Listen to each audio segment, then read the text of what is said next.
নির্বাচনী প্রচারণার শেষ সময়, সেই শেষ সময়ে নির্বাচনী প্রচারণা চালাচ্ছেন মোহাম্মদপুর এলাকার যিনি বিএনপির প্রার্থী রয়েছেন, অর্থাৎ ঢাকা 13 আসনের বিএনপির প্রার্থী যিনি ববি হাজ্জাজ, তিনি এই মুহূর্তে আমরা দেখতে পাচ্ছি আইনজীবীদেরকে সঙ্গে নিয়ে নির্বাচনী প্রচারণা চালাচ্ছেন মোহাম্মদপুর টাউন হল এলাকায়।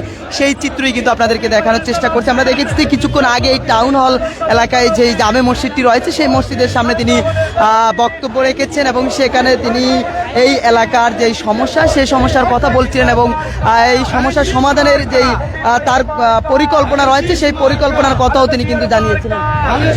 আমরা দেখতে পাচ্ছি এই মুহূর্তে তিনি আইনজীবীদেরকে সঙ্গে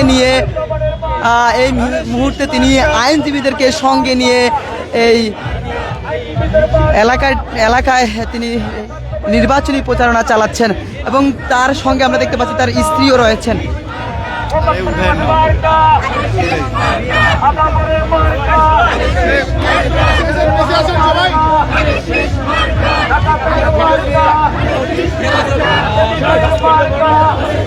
দর্শক দেখছেন যে ঢাকা 13 আসনের বিএনপি মনোনীত যিনি প্রার্থী রয়েছেন ববি হাজ্জাজ, তিনি কিন্তু নির্বাচনী প্রচারণা চালাচ্ছেন এবং সেই নির্বাচনী প্রচারণার দৃশ্যই কিন্তু আপনাদেরকে দেখানোর চেষ্টা করছি সরাসরি বাংলা নিউজ 24-এর মাধ্যমে।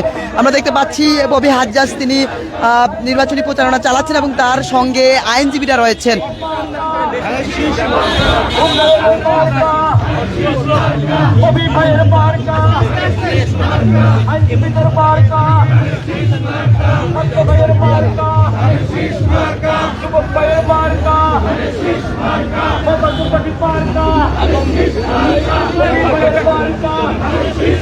দর্শক দেখছেন দানের শীষের তোড়া হাতে নিয়ে নির্বাচনী প্রচারণা চালাচ্ছেন ববি হাজ্জাজ। ঢাকা 13 আসনে বিএনপি থেকে যাকে মনোনয়ন দেওয়া হয়েছে ধানের শীষ প্রতীকে, তিনি এই মুহূর্তে নির্বাচনী প্রচারণা চালাচ্ছেন। নির্বাচনী প্রচারণার আর কয়েকদিন বাকি আছে, এই শেষ সময়ে নির্বাচনী প্রচারণা চালাচ্ছেন আইনজীবীদেরকে সঙ্গে নিয়ে ববি হাজ্জাজ এবং হাত নাড়িয়ে ভোটারদের উদ্দেশ্যে হাত নাড়িয়ে তিনি স্বাগত জানাচ্ছেন।